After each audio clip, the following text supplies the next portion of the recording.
Hello guys, welcome to Tech Videos channel. Hope you're doing well. In this video I'm going to show you how to customize your home screen wallpaper, widgets and icon. So guys, if you are a Samsung phone user, then you have to go to your phone settings, swipe down and go to wallpapers and style.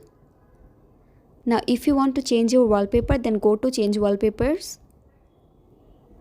Now they will be provide you some wallpapers from your phone. Also you can choose your wallpaper from your gallery. Also they will suggest you a lot of wallpapers. You have to just take a wallpaper and you can easily set it on your phone. Now go back and go to themes. Now go to icons. Here you will be find a lot of galaxy themes and icons.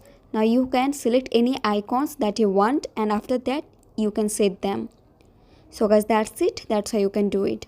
So guys, I hope this video was helpful to you. If it was, then please give a thumbs up and hit the subscribe button, and thanks for watching the video.